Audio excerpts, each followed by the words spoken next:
rakyat Myanmar menyatakan perang terhadap junta militer. Perang semesta itu akan menyerang junta militer di segala sisi. Perang semesta itu diumumkan oleh pemerintah bayangan Myanmar anti-junta. Pasca diumumkannya perang semesta, antrian panjang tampak di sejumlah supermarket dan pom bensin di Yangon pada Selasa 7 September 2021. Dilansir The Straits Times, dalam pesan video yang disiarkan online di pagi hari, pejabat Presiden Pemerintahan Persatuan Nasional atau disingkat NUG, Dua Lashila, memperingatkan pegawai negeri untuk tidak pergi ke kantor. Dia juga mendesak masyarakat untuk menghindari perjalanan yang tidak perlu dan membeli obat-obatan dan kebutuhan sehari-hari. Selain itu, dia meminta kelompok perlawanan bersenjata anti-junta untuk menumpas pasukan junta di wilayah masing-masing dan organisasi etnis bersenjata Myanmar untuk segera menyerang junta melalui berbagai metode. Saya percaya bahwa negara-negara tetangga kami, negara-negara ASEAN, Perserikatan Bangsa-Bangsa dan semua negara lain di seluruh dunia memahami bahwa kami melakukannya karena kebutuhan, katanya.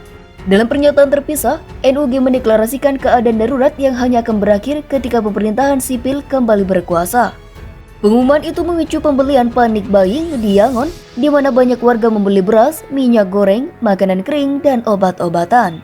Sementara itu, berdasarkan pantauan The Straits Times, antrian panjang kendaraan terbentuk di luar SPBU saat pengendara bergegas untuk mengamankan bahan bakar. Deklarasi NUG datang hanya seminggu sebelum pertemuan Majelis Umum PBB di New York, di mana NUG bersaing dengan junta untuk diakui sebagai perwakilan sah Myanmar.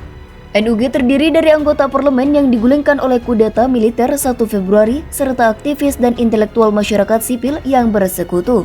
Baik NUG dan junta Myanmar telah mencela pihak yang lain sebagai teroris. ASEAN telah mengatur bantuan kemanusiaan untuk Myanmar setelah blok tersebut menunjuk Menteri Luar Negeri kedua Brunei, Erywan Yusof, sebagai utusan khusus untuk mencoba memfasilitasi dialog politik. Selama akhir pekan, ia mengungkapkan proposal gencatan senjata 4 bulan di Myanmar untuk memastikan keselamatan pekerja kemanusiaan yang memberikan bantuan. Gagasan ini tidak ditentang oleh junta, katanya kepada wartawan. Dia menambahkan bahwa hal itu juga disampaikan secara tidak langsung kepada pihak-pihak yang menentang kudeta. Tidak jelas apakah deklarasi NUG pada hari Selasa akan memicu gelombang bentrokan bersenjata. Lebih dari 170 pasukan pertahanan rakyat atau disingkat PDF, semi-otonom lokal telah melancarkan serangan gerilya terhadap pasukan dan petugas polisi selama beberapa bulan terakhir.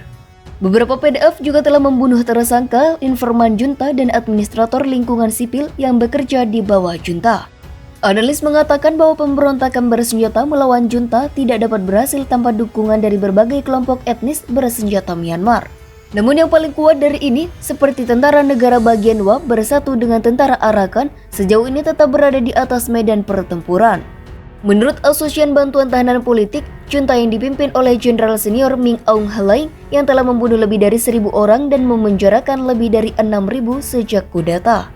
Junta telah memperlakukan keadaan darurat yang menurut Jenderal Min akan dicabut pada Agustus 2023. Dalam apa yang dikatakan sebagai upaya untuk memerangi COVID-19, junta telah menyatakan hari libur umum sejak Juli. Kantor-kantor pemerintahan juga ditutup.